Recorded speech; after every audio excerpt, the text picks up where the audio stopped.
Oi, gente, estamos aqui de volta para mais um Boteco Behaviorista. Hoje a gente quer conversar sobre.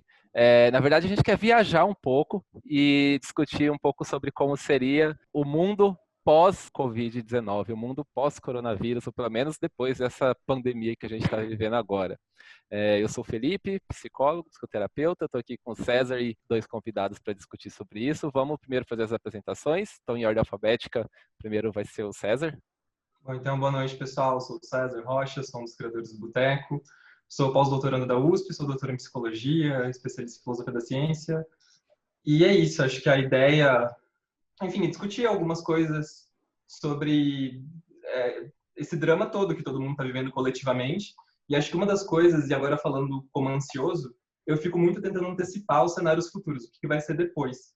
Então, eu fiquei pensando, como analistas do comportamento, a gente poderia refletir sobre o que vai ser esse mundo depois do coronavírus. E é para isso que a gente está aqui hoje.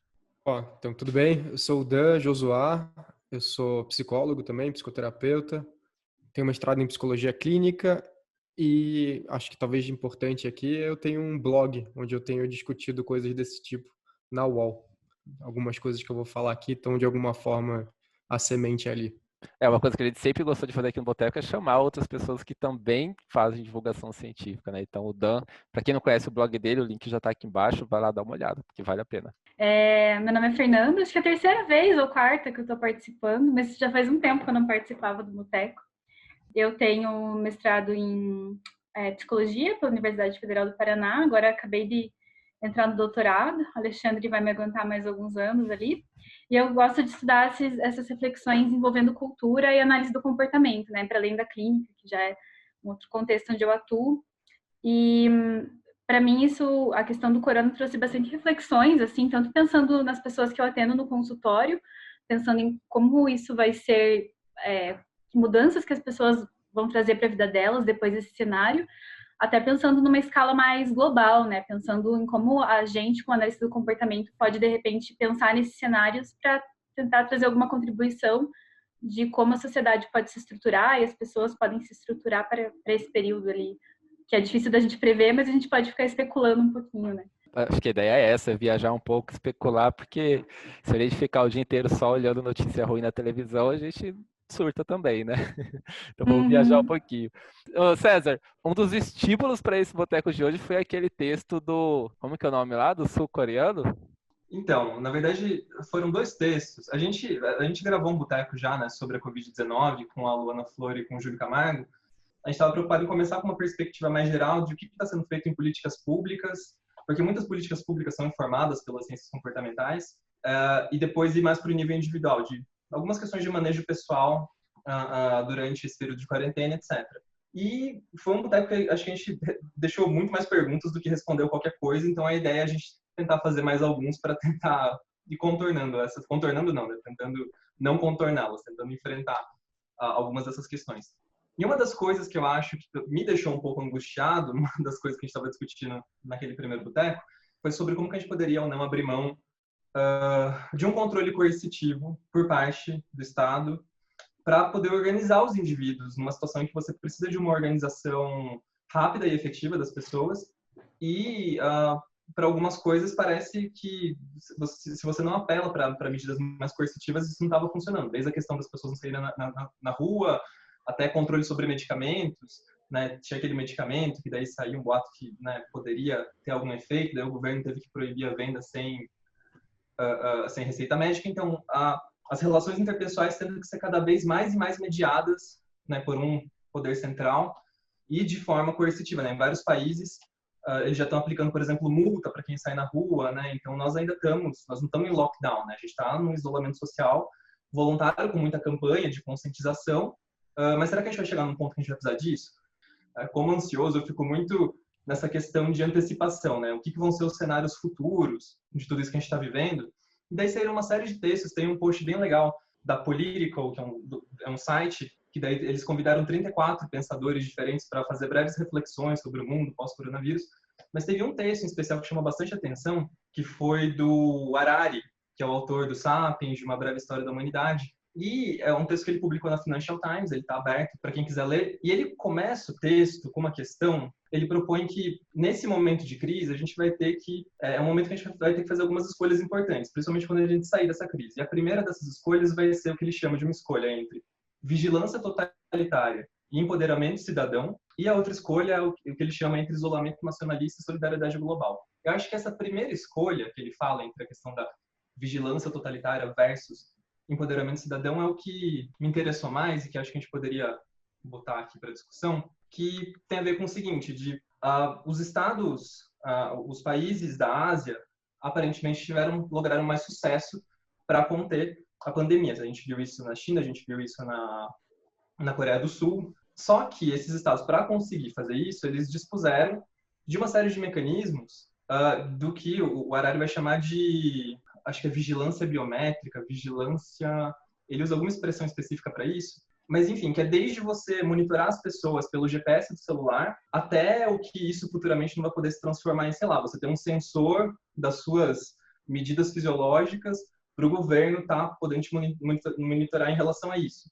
Então, como será que a gente vai sair dessa crise? Será que a gente vai sair mais complacente com essa ideia de abrir mão de algumas liberdades pessoais, por exemplo, abrir mão de alguns dos nossos direitos de privacidade em nome de poder ter uma forma de organização mais efetiva?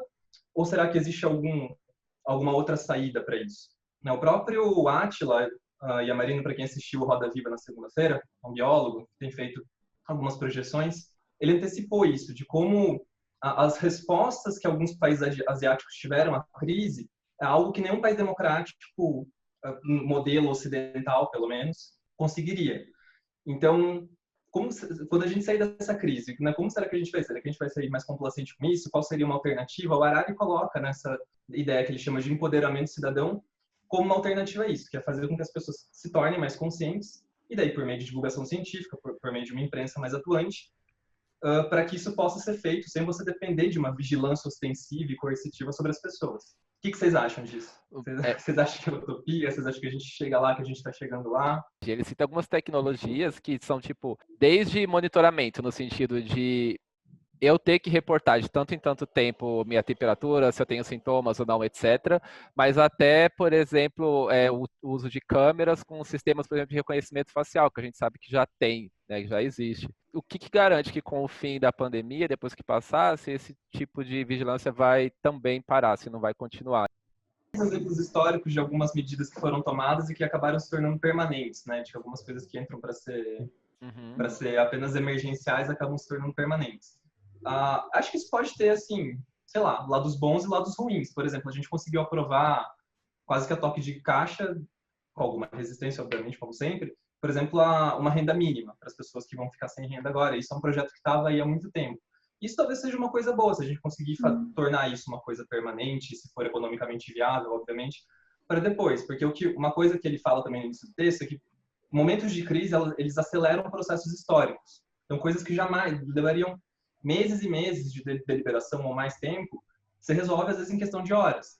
Então, por exemplo, eu estou vendo muitos amigos professores reclamarem, e alunos também reclamarem de estar tendo que ter aula online, todo mundo muito desgastado com isso, achando que a qualidade do ensino piorou muito. E isso é algo que não seria, sob condições normais, digamos assim, facilmente tolerável.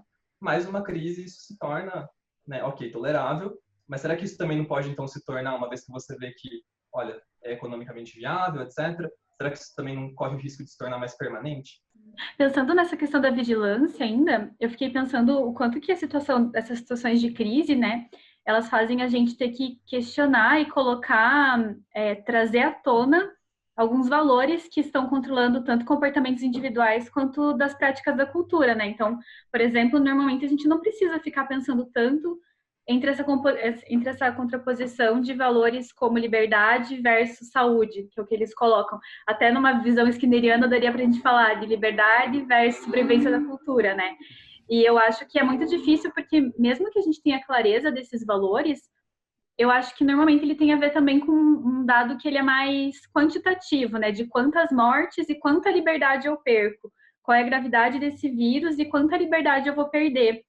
E eu acho que, até pensando nessa pandemia como algo que se espalha pelo globo, do quanto que a gente começa a perceber que, na verdade, nossos valores individuais, eles precisam, em alguma medida, ser compartilhados pela cultura. Caso contrário, não adianta nada, né? Então, uma pessoa valoriza a liberdade e decide continuar tendo a vida dela normalmente.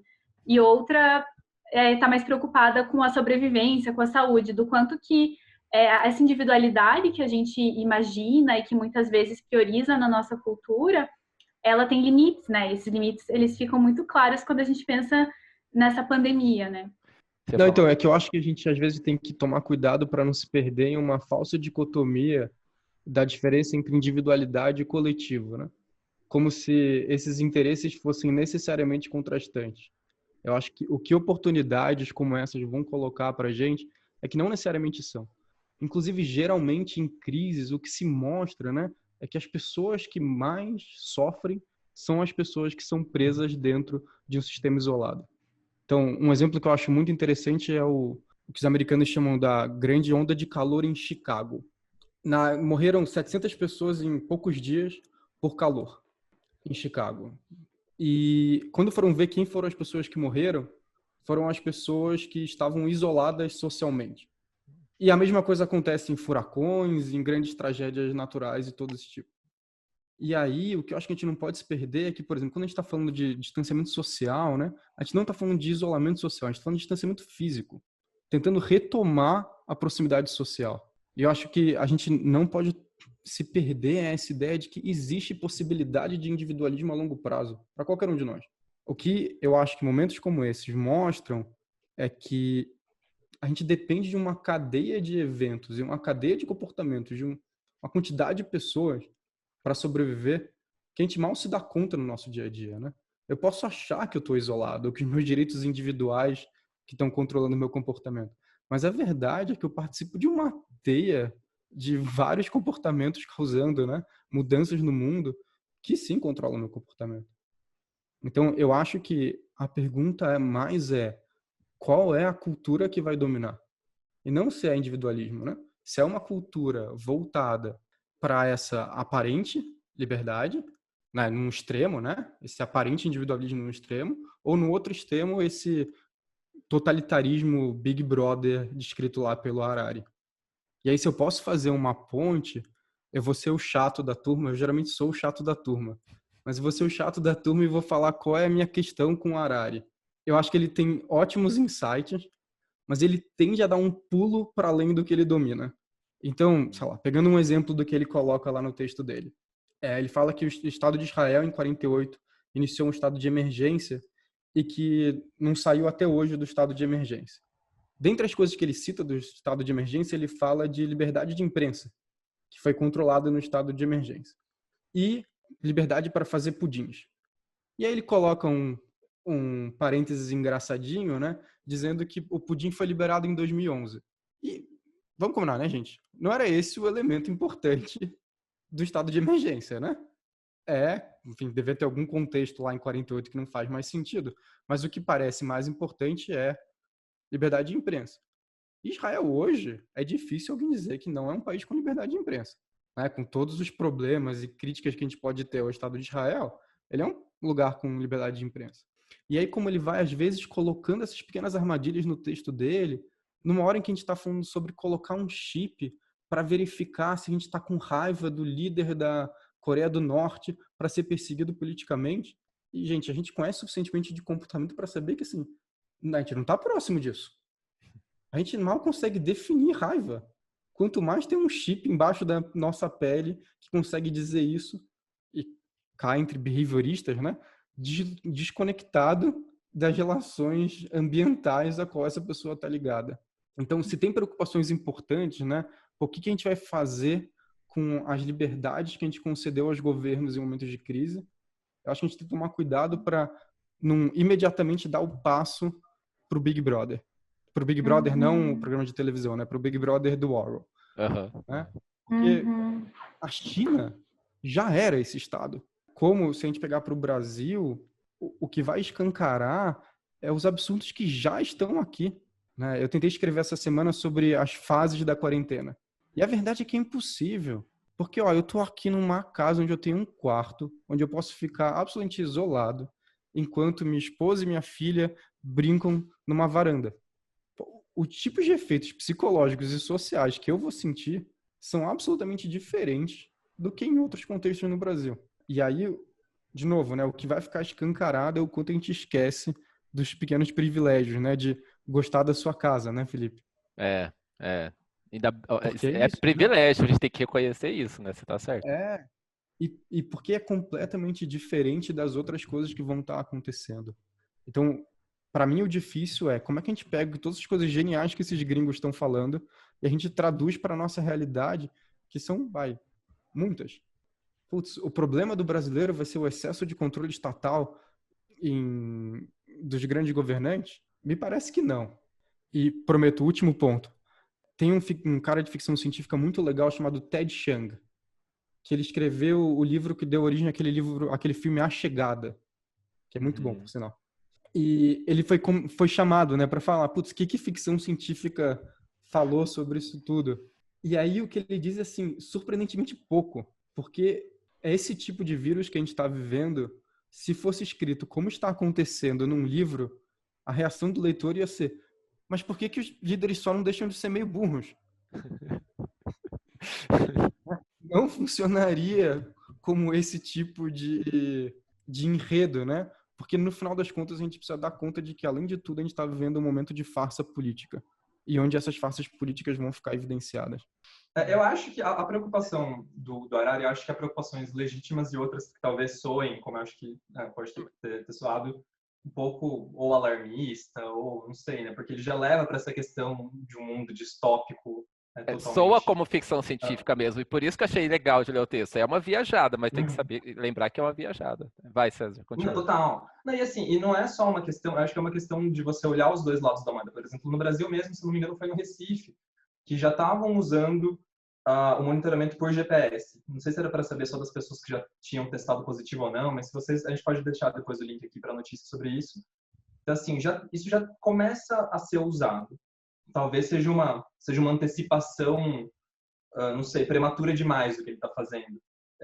O Han faz essa antecipação também, o Byung-Chul Han, outro filósofo tem outro filósofo que escreveu um ensaio sobre isso, acho que eu não mencionei isso no início do vídeo, que ele também converge um pouco com isso que o Harari diz, mas é legal que é uma perspectiva um pouco diferente, né? Porque o Harari, se não me engano, ele é israelense radicado nos Estados Unidos, ou algo assim, e o Byung-Chul Han é sul-coreano radicado na Alemanha. Mas eles convergem muito sobre essas preocupações. E tem uma preocupação do Harari que eu acho interessante, que assim, ele fala sobre como é um momento em que a gente poderia, tentando olhar o lado bom, assim, em que você pode, de uma maneira, durante muito tempo, vários líderes populistas foram minando a confiança das pessoas, tanto nas autoridades públicas, quanto na imprensa e quanto na ciência. Se não me engano, são esses três pilares que ele levanta. E ele fala, né, depois de muito tempo você fazendo isso paulatinamente, você não consegue do dia para a noite, em circunstâncias normais, resgatar a confiança nessas instituições. Mas ele fala, mas nós não estamos em circunstâncias normais. E daí me lembrou muito uma fala do Átila no Roda Viva, como a gente mencionou no início, que ele fala, é muito diferente quando, por exemplo, uma pessoa nega o aquecimento global ou quando uma pessoa nega a efetividade das vacinas, porque as consequências disso, muito provavelmente ela não vai sofrer, né? É uma coisa que vai demorar muito tempo. Agora, quando você nega o que a ciência diz em relação a uma pandemia, a consequência vem daqui a um mês.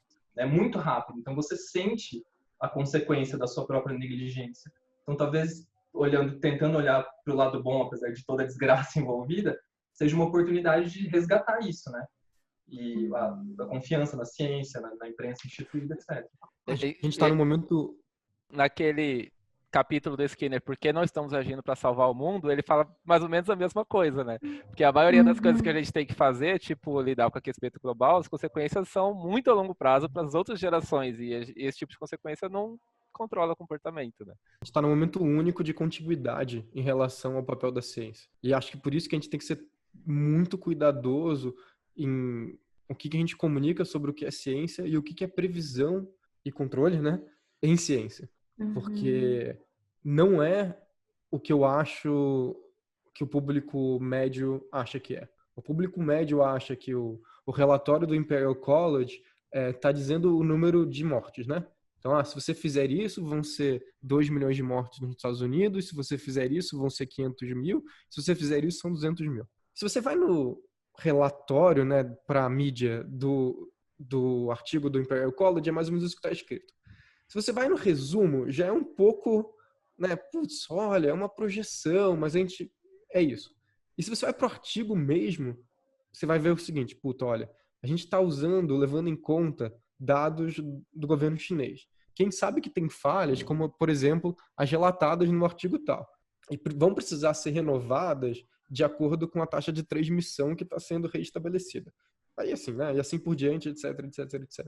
Então, o que eu acho, né, se é o mesmo passo, a gente tem uma oportunidade, né, de mostrar para o mundo o que é um mundo sem vacina, né, para as pessoas ainda, para os anti-vaxxers aí da vida, né, isso é um mundo sem vacina, né.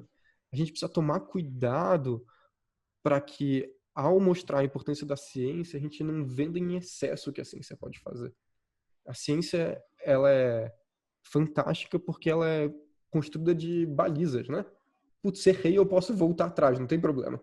E aí, enfim, né, poder usar esse momento de contiguidade fundamental para ensinar parcimônia, né, para tirar, desculpa a gente entrar em política, né, mas para tirar o veneno da voz dos nossos políticos e colocar parcimônia, né, colocar lideranças que tenham a ver com cautela e com a melhor informação que temos e não a certeza absoluta do que vai acontecer.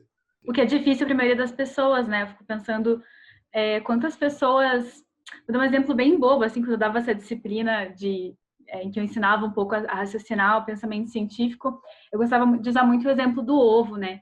Que tinha uma época que os nutricionistas diziam que era ruim, que aumentava o colesterol, e depois era bom. E eu tentava usar esse exemplo para mostrar o quanto que na ciência a gente vai estudando as coisas e vai chegando a diferentes conclusões, e raramente um cientista vai dizer isso é bom, isso é ruim.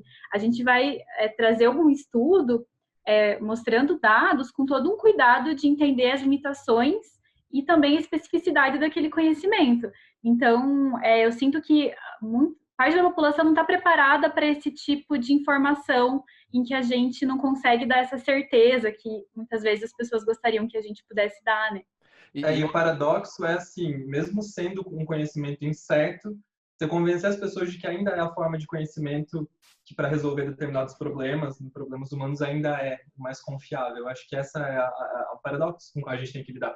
E no caso de uma pandemia, você está lidando com coisas que mudam em escala logarítmica. Então, de repente, se uma medida der certo, você vai salvar centenas de milhares de vidas. Daí, quando você lida com previsões, né, de 10 mil para 1 milhão, as pessoas podem olhar aquilo e falar, poxa, então... Eu acho que nessa pandemia atual, a ciência não tem como ainda... A gente não vai achar uma vacina amanhã. E aí é nesse momento que aparecem oportunistas, né, vendendo charlatanismo e curas milagrosas. E eu estava lendo num livro que estava comentando sobre como que isso aconteceu também em outras pandemias, e ele citou o caso da gripe de 1918, quando estava se tentando instalar lá a questão do distanciamento, do isolamento, tinham pessoas que vendiam bicicletas, falando que era importante você ir ao ar livre para você exercitar o seu corpo ficar saudável, e aí a bicicleta fazia bem para você se preparar contra o vírus. E aí tinha gente comprando bicicleta. E aí, tipo... eu queria retomar também um ponto do Dan, que ele comentou, porque acho que às vezes a gente fica pensando nessas estratégias de controle aversivas, do tipo multar, né? Mas a realidade brasileira é de uma desigualdade social muito grande. Então, a gente está falando de um ponto de vista privilegiado. E eu conheço pessoas, assim, de famílias mais simples que, às vezes, sei lá, você trabalha de Uber. O que você vai fazer nesse período, né? Do quanto que essa ajuda financeira, da gente pensar economicamente também para promover condições para que as pessoas tenham condições de cumprir a regra, né? De cumprir esses cuidados. E até para talvez a gente deixar claro, né, gente, que na vida real não é controle aversivo versus controle apetitivo, sabe? Não é essas preferência, né? Dois lados deixados tão claro, né? Pô, já o mundo está exigindo controle aversivo, né? O coronavírus é controle aversivo. Já está dado, né? Controle aversivo já está dado, né? Agora a questão é como é que a gente navega dentro de um mundo que aumentou a sua aversividade, né? Que aumentou os riscos impostos. Eu acho que isso que é difícil de pensar com delicadeza sem ficar preso no controle aversivo é ruim, controle apetitivo é bom, sabe? Mas até o próprio autor do texto lá, ele fala que, por exemplo, na Coreia do Sul, a coisa não foi tão impositiva, assim, né? A alternativa que ele dá é educar a população para que a população entenda e decida, entre aspas, por si só, falar, não, então vamos seguir isso aqui desse jeito. Eu estava lendo um livro, Psychology of Pandemics, que ele publicou no passado e esse ano a gente está vendo uma pandemia, olha só, coincidência. Ele é psicólogo. Nossa. E ele fala, ele prevendo a próxima pandemia. Ele começa a listar como ele acha que vai ser a próxima pandemia para a gente estar lendo o noticiário. Ele acertou em quase tudo. E ele fala, muita gente não vai se isolar, muita gente não vai seguir as orientações e a gente precisa entender mais claramente por quê. Aí o autor lá, o coreano, que eu sempre esqueço o nome, ele falou que uma das coisas que pode fazer com que as pessoas sigam mais essas orientações é confiar no governo. E, ok, lá parece que o pessoal confia. Aqui eu não sei. Ainda bem que a gente não, ainda bem que a gente não confia, né? Graças a isso estamos cumprindo a orientação. Uma coisa interessante também que o Harari fala no final é que é o seguinte, se por um lado o avanço tecnológico pode permitir, né, um nível de vigilância ostensiva inimaginável, por outro lado, isso pode significar a vigilância do povo em relação aos seus representantes, não só dos representantes em relação ao povo. Pode ser uma via de mão dupla isso também. Então, todos os movimentos pela transparência, etc., podem também ganhar força com isso, né? Porque a democracia um pouco mais deliberativa. Porque quando o Felipe falou desse autor, por exemplo, eu fiquei pensando, mas, por exemplo, no Brasil e nos Estados Unidos, a gente não estava tendo um governo que estava priorizando saúde. Então, nem sempre também o povo ouvir o governo, obedecer às ordens do governo é uma coisa que vai contribuir para isso. E daí, nesse sentido, isso que o César falou faz mais sentido ainda, da importância da gente controlar o governo quando ele não está correspondendo aos interesses da população, né? Eu lembro muito do Skinner falando sobre o quarto estado, naquele mesmo texto, eu acho, que o Felipe falou sobre a importância de você ter cientistas, intelectuais públicos, a imprensa, etc. E me parece que no Brasil eu senti muito isso, assim, tipo, de repente você tem um divulgador de ciência, tipo, no centro do Roda Viva, que é o maior programa de entrevista, você tem a imprensa inteira batendo, tipo, nas autoridades públicas que estão indo contra. Então, eu senti assim, eu não esperava, sabe? Eu achei muito que eu não esperava esse papel da imprensa, eu fiquei surpreso. É muito legal ver isso, né? Será que depois de tudo isso as pessoas vão... Eu ia falar, tipo, botar mais fé na ciência, mas não é bem isso, não é melhor. As pessoas vão ouvir mais a ciência, vamos dizer assim, tipo, se interessar mais por ciência e coisas do tipo. Eu acho que vai depender dos impactos a curto prazo. Eu acho que a gente vive um paradoxo no Brasil de que, enquanto o presidente está fazendo um discurso amplamente, né, e agressivamente anticientífico, as práticas estão se aproximando nos governos e nos municípios, né, nos estados e nos municípios, do que estaria sendo prescrito pela ciência. O que vai ter uma curva indo para dois lados, né? O que o presidente está declarando que vai acontecer, né, de algum impacto econômico, vai acontecer, porque aconteceria de qualquer jeito. De qualquer jeito. E a gente vai ter um impacto sobre a saúde, tomara, né, menor do que as projeções iniciais. Porque, né, a gente está tomando atitudes. E o meu receio é que na cruzada dessas coisas, numa população que não está educada para o que significa ciência, né, e os impactos da intervenção sobre a previsão, vai parecer de que, no final das contas, quem estava certo era quem estava indo contra a ciência. Pode até acontecer mais ou menos o que acontece com as vacinas hoje em dia, né? De, por exemplo, como a gente não observa o impacto da não vacinação, muitas pessoas acreditarem que a vacina não funciona, né? Então pensarem, não precisava disso tudo, tá vendo? As pessoas, né, nem ficaram... O paradoxo é que, tipo, se der certo, vai parecer que quem estava fazendo os alertas era alarmista.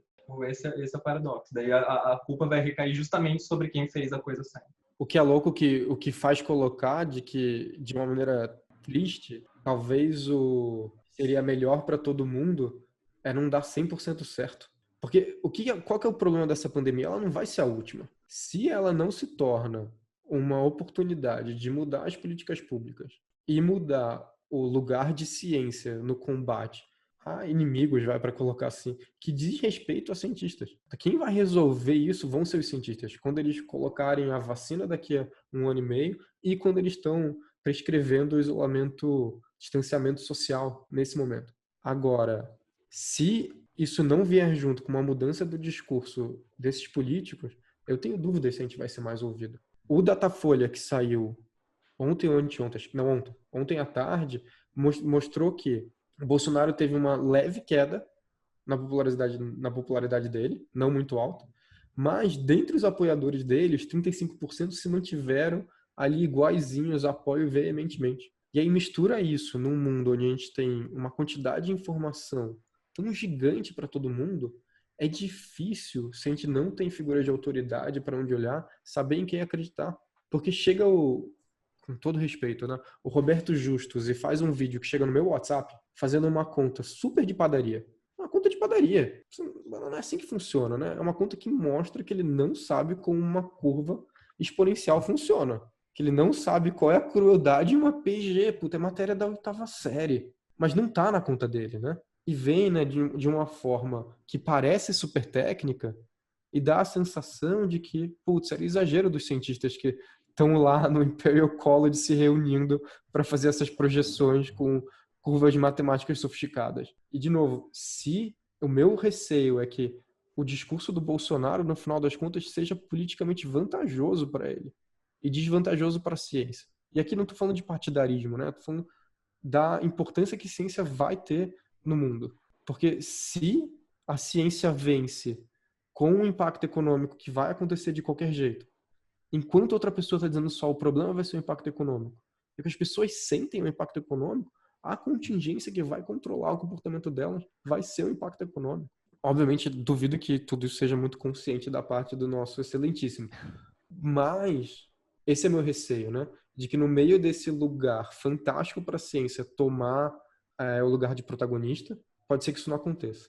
O que me deixa um pouco mais tranquilo é ver que, mesmo com o Bolsonaro aí razoavelmente estabilizado, a confiança no Ministério da Saúde subiu enormemente, né? Isso é legal. Então, isso é legal. Talvez a gente esteja ganhando espaço para discursos mais claros e para despolarização política. Gente, eu acho fantástico que essa semana o Lula e o Dória se elogiaram. Foi demais.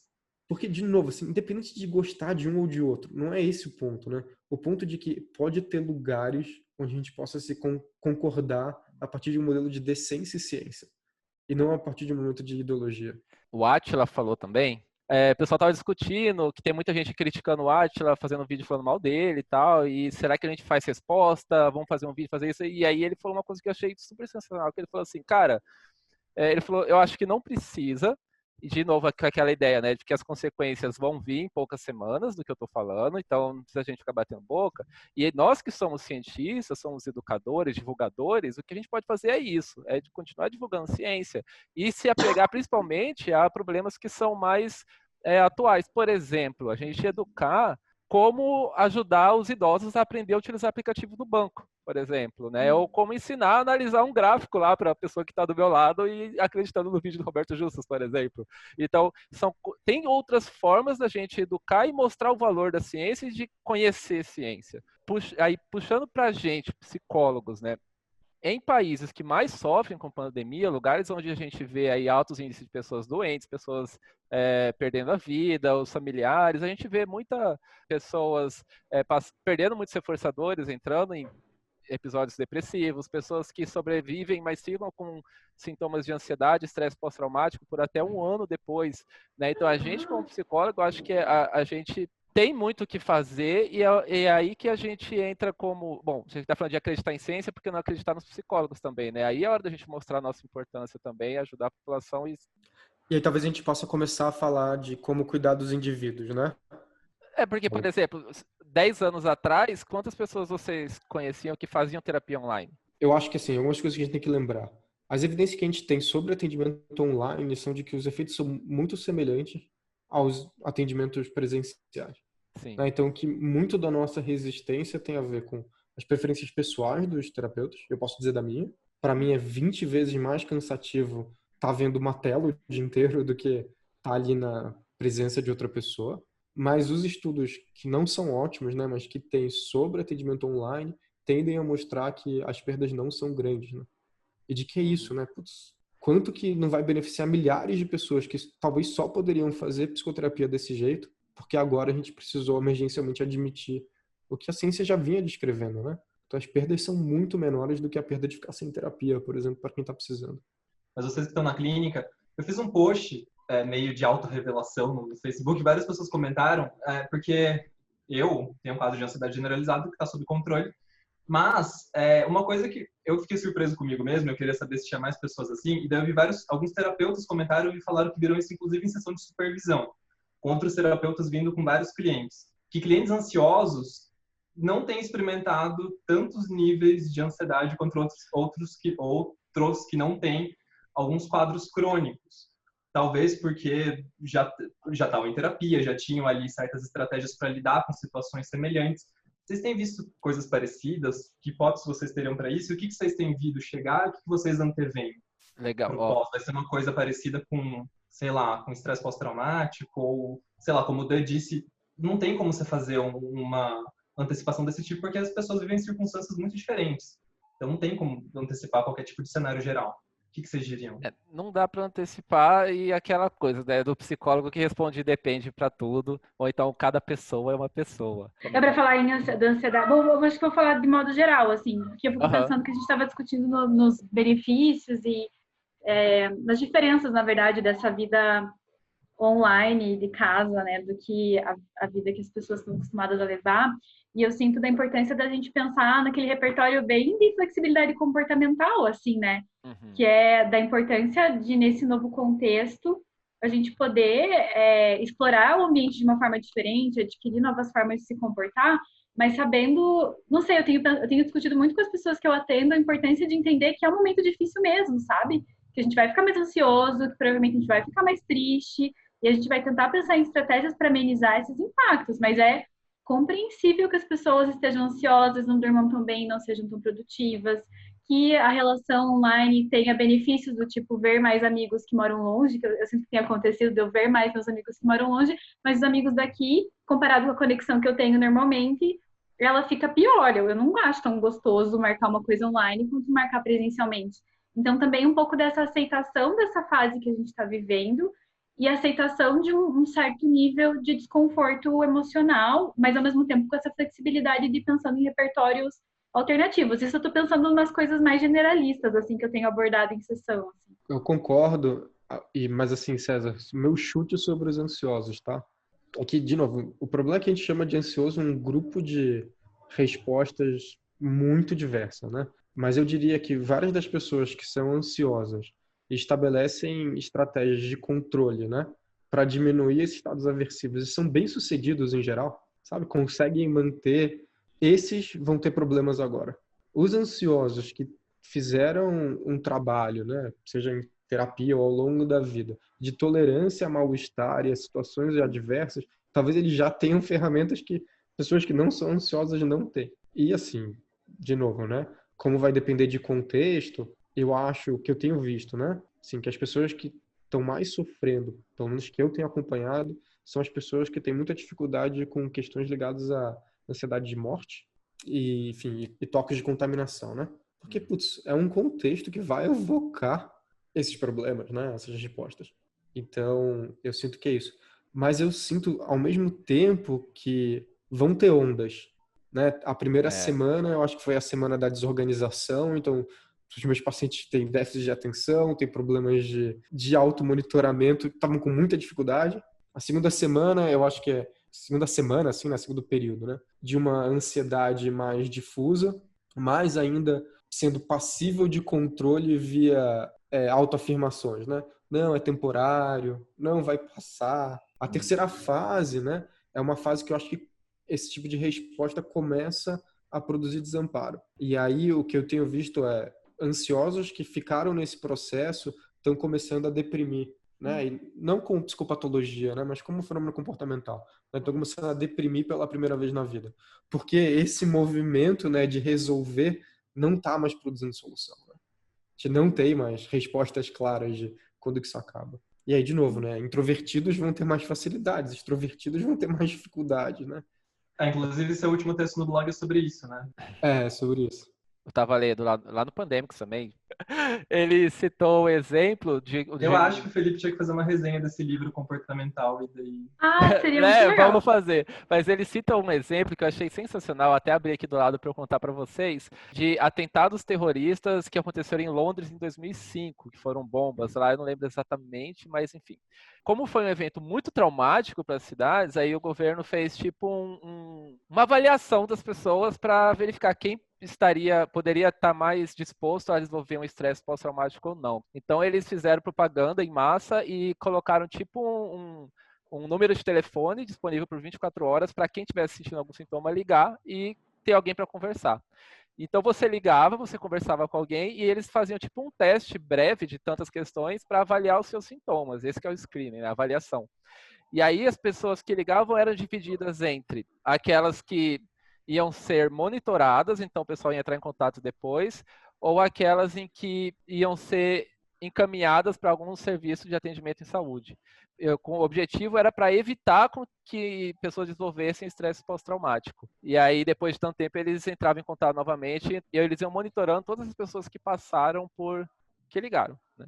Então eu fiquei pensando, puxa, será que aqui no Brasil, né, lá em São Paulo a gente está tendo lá, o número de mortes está crescendo, não sei até onde isso vai, nem nos outros lugares do Brasil, mas pensando que muita gente vai passar por dificuldade, tanto dificuldades financeiras também, dificuldade com questão de doença, perda de entes queridos, o quanto que isso pode acarretar a longo prazo e o que a gente pode fazer ou já está fazendo também questões de saúde mental, né, para evitar problemas a longo prazo. E eu acho que uma das coisas que a gente poderia pensar justamente dessa facilidade da gente ter acesso ao meio virtual é justamente do quanto que, via de regra, quanto antes a gente começa a ir tratando e desenvolvendo as habilidades nas pessoas que a gente atende para lidar com essas situações melhor, né? A gente não deixa, às vezes, o quadro se agravar. E, além disso, eu tenho pensado muito também na importância dessas ferramentas de divulgação científica, assim, do quanto que, às vezes, a gente, como psicólogo, a gente se contém muito para poder falar de uma forma mais ampla para as pessoas e a gente acaba não falando nada. E vão pessoas desqualificadas falarem. Então, eu acho que às vezes vale muito a pena a gente falar assim, produzir material, produzir conteúdo com as devidas ressalvas e a devida importância da pessoa avaliar se aquilo faz sentido no contexto dela, mas a importância da gente também, já que a gente quer que as pessoas levem mais a sério a ciência, a gente se comunicar mais, enquanto psicólogos também pensando em saúde mental, pensando nesse tipo de conteúdo. Né? Porque às vezes não dá para todo mundo pagar uma psicoterapia ou ter acesso a um psicólogo, e muitas pessoas poderiam se beneficiar desse tipo de orientação mais simples, né? mais generalista mesmo. Eu até esqueci de comentar, né? Nesse trabalho que eles fizeram lá em Londres, quando as pessoas eram divididas entre ser encaminhada ou monitoramento, elas tinham, na verdade, psicoeducação e o monitoramento, né? Então tinha alguém lá explicando, tirando dúvida e tudo mais, seguindo o monitoramento, que é o que a gente pode fazer, tipo o blog do Jean lá, né, Jean? Dan. Eu acho, gente, não sei quanto que vocês sentem isso, mas a gente vive num mundo onde o bacana em psicologia tá ligado a mistério e profundidade, assim, né, entre aspas. Se não for difícil e quase ininteligível, não tem profundidade, né? E eu acho que é justamente o momento de a gente pausar esse trem e falar, gente, é o contrário. Esse é o momento de receita de bolo.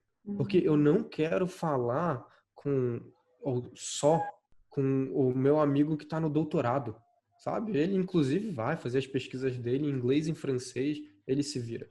Eu acho que a gente precisa pensar o que a gente sabe sobre comportamento humano como um todo e quais são as receitinhas, porque existem. E elas fazem toda a diferença.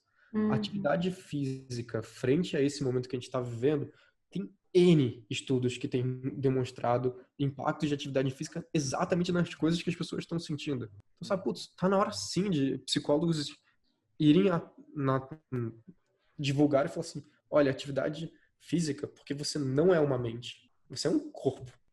Sabe? Eu gosto de brigar com meus pacientes que entre a cabeça deles e o corpo tem sempre pescoço, senão deu ruim. Se não tem pescoço, alguma coisa tá dando muito errado. Putz, isso. Quanto que a gente sabe que rotina, organização é fundamental para manter um pouco de sanidade e organização mental. Tá na hora da gente divulgar cartilhas que eu tô vendo que tá sendo super feita por aí. Mas isso chegar como isso é o que é profundo. O que é profundo nesse momento é saber que distanciamento é físico e não social.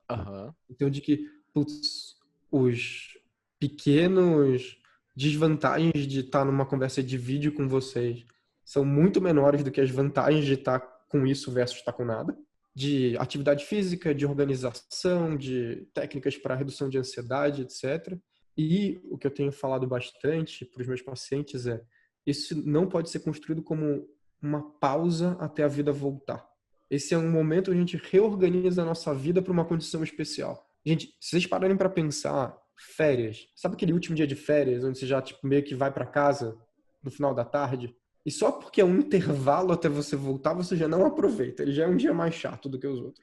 Puta, se a gente transformar esse período de talvez 2, 3 meses, sem levar em conta a necessidade talvez de voltar para a quarentena, que está sendo prescrita por aí, como um intervalo até a vida voltar, vai ser muito difícil manter sanidade. Então, voltar para o que é simples, o que tende a funcionar para 99% das pessoas. Que é melhor perder 1% do que perder todo mundo tentando atingir esse 1%. Justo ou discursei, sei lá. Eu acho que mais do que ficar nessa ansiedade, isso é uma coisa que eu tenho tentado evitar, de antecipar quando que a gente vai poder ir pra festinha de novo, sabe? Mais do que isso, é isso que o Dan falou, de não deixar sua vida em suspenso. Porque parece que assim, a gente vai ter que suspender nossa vida durante alguns meses para daí, enfim, voltar. Não, se você trabalhar só nesse sentido, você vai estar... Enfim, eu acho que é uma condição bastante hostil. Eu acho que você imaginar que você tem que suspender tudo, né, por um certo período, não é suspender, é você se readaptar. Eu acho que essa é uma diferença importante de ser traçada, realmente.